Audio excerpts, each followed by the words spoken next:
Hi, I'm Rich Lonneville. I'm a biology professor here at University of Akron. And I'm Joel Duff, and I'm also a biology professor here at the University of Akron. So Joel and I have been working together for over 20 years now, and it's been a really weird year. Definitely the weirdest year at the University of Akron for me. And we should mention the reason we're not wearing masks. Yes. And that is so that you can hear us, and also we've both been vaccinated. So we're not fully vaccinated. We've had the first dose, which gives us some protection. We're both scheduled to have the second dose within a week, which will give us longer term protection.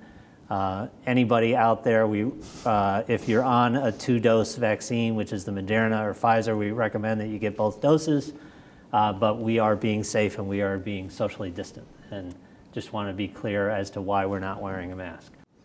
So I remember Valentine's Day 2020, every time I went to class. Do you think, Dr. Lonneville, you think we're going to shut down? And I did not think we were going to. And then March 15th rolls around. Yeah. And I'm in the middle of class, and students are getting texts that Kent State is closed down. And I just heard that morning Ohio State had shut down. And we were both on the radio at that time, and they were asking us to make predictions like, when are we going to get a vaccine? And our best answer was, as scientists, well, we look into the past of how things have worked. Yeah. We know technology has changed, and we can be hopeful, but we can't know. There's a lot of steps that have to go through to get a vaccine on the market. And for us to have 3 vaccines available in the United States as of this date, probably 4 within a month, it's just phenomenal. And now we have worldwide literally millions, tens of millions of people who have received these vaccines. And we know that they are, in the real world, not in a clinical trial, they are really effective, amazingly effective. Yeah, even more effective than past versions, let's say your flu vaccine or something like that. That's right. So typical effectiveness for a flu vaccine is someplace between 40 and 60%, and these are in the high 90s. And so I think that's one of our messages, is that for once we can be hopeful. Yes. We have something that can really make a big effect, have a big dramatic effect on this pandemic. For all the vaccines that are on the market right now, they're 100% effective at preventing death, and very, very high percentage at preventing any kind of hospitalization, close to 100%. If I'm really at low risk at contracting or having severe case of COVID, why should I get the vaccine? So if you could, in any other situation, take a vaccine that would avoid that, why wouldn't you? And so even for young people thinking this is going to be no big deal, that's not necessarily the case. The second thing is there's good data to show that a lot of the transmission of this virus is happening among younger people, that they have, because they are typically not showing as severe effects, although it can happen, they tend to transmit the virus from person to person. And so if we want to get back to normal, if we want to end this pandemic, the best way to do that is for as many people to get vaccinated as possible. Yeah, it's called breaking the chain of transmission. If you're a transmitter, meaning you have the virus, even if you're asymptomatic, you're passing it on to another individual who may or may not become sick, but they also may become a transmitter. 1 becomes 2, 2 becomes 4, 4 becomes 8, and so forth. And that's the problem we have. That's what gets these waves going. And so in a way, it's a form of you getting the vaccination as a form of community service. It's not just about you. It's not just about protecting yourself and saying, I don't want to get sick. It's about me not wanting to get others around me sick.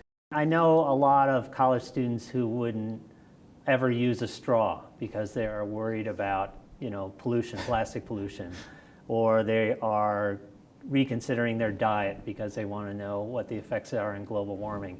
If you want to do something that is socially conscious and something that benefits the planet, get a vaccine. It really is a fantastic thing that you can do for yourself, for your community, for the planet, is just to get vaccinated. So, Rich, what would you say to people who ask you, are vaccines safe? I hear stories about people having reactions to vaccines, or there's a whole bunch of wild stories out there about what vaccines may be doing to us. Should I be concerned? So I'd say they are very safe, and we have the numbers to back that up. That doesn't mean that people can't never have a severe reaction, but people will have severe reactions to taking an Advil. We've had tens of millions of people take these vaccines, and very, very few, like less than a dozen, cases of a severe reaction. Yeah, over 500 million doses worldwide now. Right. Already administered. And in terms of the number of adverse reactions to taking the active ingredients in a can of soda, they're going to be higher than they are right now. And so it's just human nature because it's new and it's not something that people are used to. And if you think about like how much you're putting your life in your hands when you gas up your car, you're dealing with this very flammable, explosive substance that you're moving from one container to the next. And people just don't think about it because they do it all the time. Yeah, So, we get used to it. And we've kind of gotten also used to the virus being around us. right. And sadly, we're kind of used to the death that it's caused. Yes. And that's what's really sad, to think that we lose track of the fact that people are dying every day right now from this virus. And it's really quite preventable, especially with these vaccines. So Joel, tell me about the variants that are out there. So are these vaccines protective against these variants? The good news is that all of these vaccines have shown quite a bit of effectiveness at preventing some of the new variants. Now, when I say preventing, it doesn't necessarily mean that these new variants might not be able to infect us, but it does prevent severe COVID and death, which is the main thing that we're trying to prevent. And so getting vaccinated will help you against all those different variants. Students have asked me in my class, like how long is my immunity good once I'm vaccinated, or how long does it last? And the question is, we'll know when we know. So we started vaccinating people in December, and as of March, we know that the immunity lasts for 3.5 months. And next month, hopefully we'll know it's 4.5 months, and so on. So we'll know as long as we know. There are some really good signs, though, that there's a robust response from parts of your immune system called memory cells. And for as long as they've measured those, they have a really long term effect. And so it's at least encouraging that we could have long-term immunity.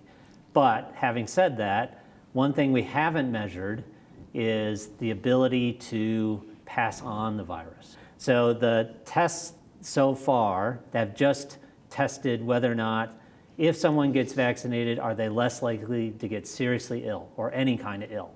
And the data are really strong for that. Yeah. But they actually don't measure, can you actually have and incubate the virus and pass it on to somebody else? Those trials are going on right now. The soonest one that will be done is around October. They think it's really likely that you would not pass it on, but we don't know yet. And so it's really important that you keep your precautions, even if you are fully vaccinated. I would just add to that as well that there's a recent study that shows that if you've already had COVID, and I know many of you already have had it, and you might be asking, well, do I need to be vaccinated? There's a study that was done on those that have had COVID and looked at their immune response and their antibody production and how it would respond to this virus. And then they looked at those who've been vaccinated. And the vaccination response is quite a bit stronger than the response of the typical person who's had COVID. And part of that's because of our technology, our ability to basically theoretically model what will work best as a vaccine against a variety of variants versus your immune system, which is only reacting to the one specific variant that you receive if you've already had COVID. So that's another benefit of the vaccination over simply having had COVID. And going back to, you don't know how long the immune response is going to last in you. Right. Some of you may have had the COVID way back last March. Well, now you're running on a year later. And as you mentioned, the study that showed that vaccinated people make a higher concentration of antibodies, it's not a little bit higher, it's 10 times higher. So if you have never been infected, or if you have been infected, getting vaccinated is really important. In our world of research, 10 times more effective is a very significant number. Yes, that's right. We would love to have results like that in some of the experiments that we perform. Another thing about these variants and the vaccines that are on the market now is because of the technology they're using, they're able to turn it around really fast. I think that's why we're both fairly hopeful now. I mean, I'm certainly much more hopeful than I have been in a year. Yeah. So I talk to a lot of young people. That's our job. And they are very much concerned about getting back to normal life. It's hard to know what normal life is going to look like, but certainly we're not going to get there until a large part of our population is vaccinated.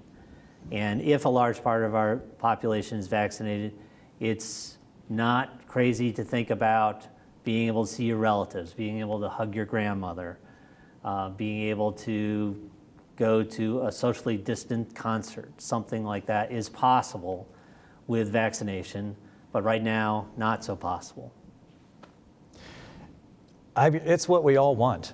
Right. And I understand we're all frustrated with some of the things we've had to endure. But that's why these vaccines are our best hope, and that's why getting vaccinated is your chance to do your part of helping all of us get back to that normal. If you're sick of what you're going through now and what you have been going through for the past year, you and your families, the best thing you can do is get a vaccine to get us to the point where we don't have to do that anymore, and look forward to a better year next year.